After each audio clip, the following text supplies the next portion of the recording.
Media పక్కన పక్కే ఉంది sir. ఎక్కడ వరకు బ్యాక్ రాంగ్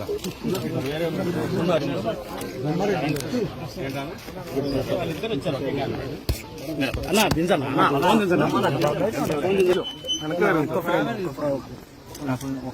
ఒకళ్ళు చాలు. ముందు అసలు ఎవరు వాళ్ళు డిసైడ్ చేస్తే పిలిపిస్తాను.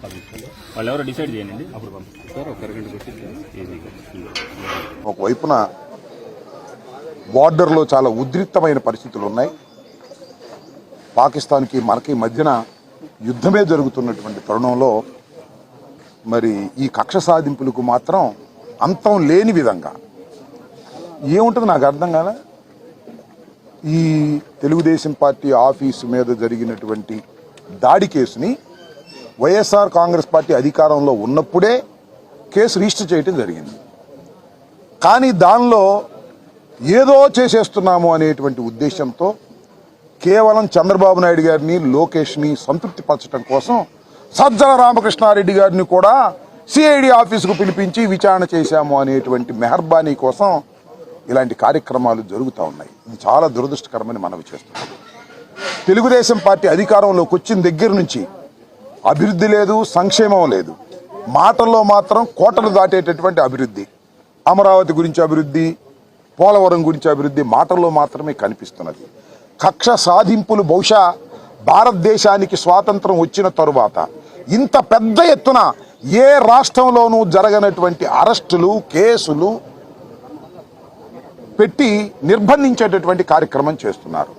నిన్న చాలా ఆశ్చర్యకరమైన అంశం ఏంటంటే ధనుంజయ రెడ్డి గారని సాక్షి ఎడిటర్ ఉన్నారు. ఆయన కేఎన్ఆర్ మా పార్టీలో జగన్మోహన్ రెడ్డి గారికి సన్నిహితంగా ఉండే సెక్రటరీ, మనోహర్ అనేటువంటి మా దగ్గర పనిచేసేటటువంటి జగన్మోహన్ రెడ్డి గారి ఆఫీసులో పనిచేసినటువంటి వ్యక్తి వీళ్ళింటికి వెళ్ళి సోదాలు చేశారు. దేనికో తెలుసా? ధనుంజయ రెడ్డి గారు, కృష్ణమోహన్ రెడ్డి గారు అక్కడ దాక్కున్నారేమోనని. ఏం నాకు అర్థం కాల, పిచ్చెక్కిందని పోలీసులకు. నాకు ఏదో ఒక విధంగా అల్లరి చెయ్యాలి, ఏదో ఒక విధంగా అపాస్పాలు చెయ్యాలనేటువంటి కుట్రలో భాగంగా పోలీసులను ఆడిస్తున్నారు. పోలీసులు ఆడుతున్నారు, చిన్నపిల్లల ఆటలాగా ఆడుతున్నారు. పోలీసులు మాట్లాడితే ఎంక్వైరీకి పిలవటం, కేసులో ఎవరన్నా అరెస్ట్ చేయగానే అరెస్టుకు బెయిల్ రాకుండా ఉండేందుకు పోలీస్ కస్టడీకి పిటిషన్ పెట్టడం, ఆ పోలీస్ కస్టడీ కోసం 2 రోజులు 3 రోజులు తీసుకోవటం, ఏమీ లేకుండా పిచ్చి ప్రశ్నలు అడగటం, పంపించడం, ఇదంతా ప్లేయింగ్. ఒక రకమైన వికృతమైన ఆట లోకేష్ గారి నాయకత్వంలో జరుగుతుందనేది అందరికీ తెలిసినటువంటి సత్యం. ఇవాళ నిజంగానే మాకు ఇంత బాధలు కూడా, ఇంతమందిని అరెస్ట్ చేస్తున్నా కూడా మాకు ఒక రకమైనటువంటి ధైర్యం వస్తుంది. సమీకరిస్తున్నారు మమ్మల్ని పోలీసు యంత్రాంగము, చంద్రబాబు నాయుడు గారు, లోకేష్ గారు, మా పార్టీలో ఉన్నటువంటి వ్యక్తులందరినీ సమీకరించేటటువంటి నిద్రపోయే వాళ్ళని కూడా లెగ్గొడుతున్నారు. ఇవాళ గుంటూరుకి మా సజ్జల రామకృష్ణారెడ్డి గారు వస్తుంటే వేలాది మంది తరలి రావాల్సిన పరిస్థితి ఏర్పడింది. అంటే ఏంటి? నిద్రపోతున్న వాళ్ళు కూడా లెగ్గొట్టి, అయ్యా సజ్జల రామకృష్ణారెడ్డి గారిని అనవసరంగా తీసుకొస్తున్నారు పోలీస్ స్టేషన్ సిఐడి ఆఫీస్కి, మీరు వెళ్ళండి అని ఒక పిలుపునిచ్చినట్టుగా కనిపిస్తూ ఉంది. ఏమిటి దుర్మార్గం అని అడుగుతా ఉన్నా. చాలా దుర్మార్గమైనటువంటి కార్యక్రమాలకు ఇవాళ తెలుగుదేశం ప్రభుత్వం లోకేష్ గారి నాయకత్వంలో కక్షపూరితంగా వ్యవహరిస్తుంది. ఎన్ని కేసులండి? 1, 2, 3 కనపడిన వాడి ప్రతి మీద వైఎస్ఆర్ కాంగ్రెస్ పార్టీలో యాక్టివ్గా ఉన్నటువంటి ప్రతి నాయకుడి మీద ఏదో కేసులో పెట్టేటువంటి కార్యక్రమం. లిక్కర్ కేసును కూడా తీసుకొచ్చారు. ఏమీ లేదు దానిలో ఎంతమందిని పెడతారో తెలియదు, ఎంతమందిని అరెస్ట్ చేస్తారో తెలియదు. గందరగోళాలు చేసేటటువంటి పరిస్థితికి వాళ్ళ రాష్ట్ర ప్రభుత్వం పోలీసు యంత్రాంగాన్ని ఉపయోగించుకొని చేస్తున్నటువంటి ఈ దమనకాండని, ఈ కక్ష సాధింపు చర్యల్ని ప్రజలు గమనించాలని మనవి చేస్తున్నాం. ప్రభుత్వాలు శాశ్వతం కాదు, ఇవాళ ఉంటుంది ఈ ప్రభుత్వం, మళ్ళీ 5 సంవత్సరాలు ఇంకో ప్రభుత్వం వస్తుంది. మనం చూస్తున్నాం కదా. ఈ ప్రభుత్వమే చిరస్థాయిగా ఉంటుందా? లోకేష్ చంద్రబాబే ఉట్టిగట్టుకు ఊరేగుతారా? చంద్రబాబు ఎన్నిసార్లు ఓడిపోలేదు, లోకేష్ ఎన్నిసార్లు ఓడిపోలేదు. నేను ఒకటే మనవి చేస్తున్నా, జగన్మోహన్ రెడ్డి గారి నాయకత్వంలో 5 సంవత్సరాలు పరిపాలన చేసిన తర్వాత దురదృష్టవశాత్తు మేము ఓటమి పాలయ్యాం. అపోజిషన్లో ఉన్నాం. అపోజిషన్ ఉండి మా కార్యక్రమాలు మేము చేస్తున్నటువంటి తరుణంలో మమ్మల్ని కక్ష సాధింపు చేయాలనేటువంటి ఉద్దేశంతో ఈ రకమైనటువంటి ధోరణితో రాష్ట్ర ప్రభుత్వం, ముఖ్యంగా పోలీస్ యంత్రాంగం, నేను మనవి చేస్తున్నా, పోలీస్ వారికి కూడా చాలామంది ఐపీఎస్ ఆఫీసర్లు ఉన్నారు, డీజీ ర్యాంక్ వాళ్ళు ఉన్నారు, అందరూ ఉన్నారు.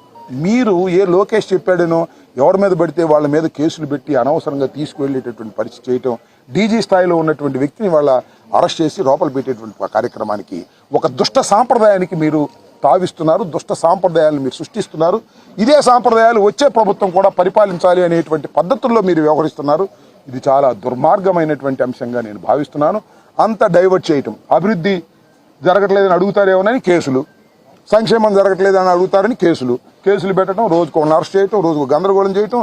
ఈనాడులో, ఆంధ్రజ్యోతిలో ఫ్రంట్ పేజీలో ఒకే రోజు రకరకాల వార్తలు కరుణాకర్ రెడ్డి గారి మీద, అప్పిరెడ్డి గారి మీద, ఇంకా వాళ్ళ మీద వీళ్ళ మీద ఎవరి మీద కనపడితే వాళ్ళ మీద, ఎవరు యాక్టివ్గా ఉంటే వాళ్ళ మీద కేసులు పెట్టి అణచాలని ప్రయత్నం చేస్తున్నారు. నేను ఒకటే మనవి చేస్తున్నా, ఎంత అణచాలని ప్రయత్నం చేస్తారో అంత ఉవ్వెత్తున వైఎస్ఆర్ కాంగ్రెస్ పార్టీ ముందుకు సాగుతుందని కూడా మనవి చేస్తున్నా.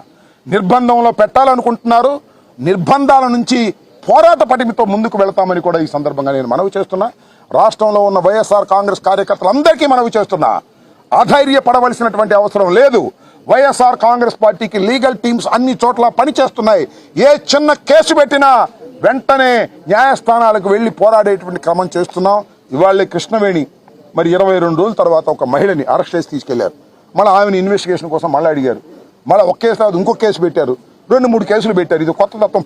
లోపలికి వెళ్ళిన తర్వాత కేసులు పెడతారు, అంతకుముందు కేసులు. నాకు అర్థం కాలా. ఈ రకంగా 111 వేస్తారు. ఈ రకంగా చేసి కృష్ణవేణి గారిని కూడా ఇవాళ నిన్న అనుకుంటారు రిలీజ్ అయ్యారు. 22 రోజుల తర్వాత ఒక మహిళని, ఆమెను తీసుకెళ్లి ఏ విధంగా చిత్రహింసలకు గురి చేశారో ఆమె చెప్పింది. ఇష్టం వచ్చినట్టుగా మాట్లాడారు.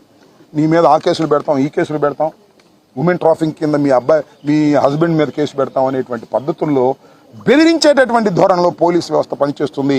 పోలీసు వారికి నేను మనవి చేస్తున్నా, మీరు చట్ట ప్రకారం వ్యవహరించండి తప్ప ఏ లోకేష్ చెప్పాడనో, ఏ చంద్రబాబు చెప్పాడనో మీరు వ్యవహరిస్తే మీరే ఇబ్బంది పడతారు.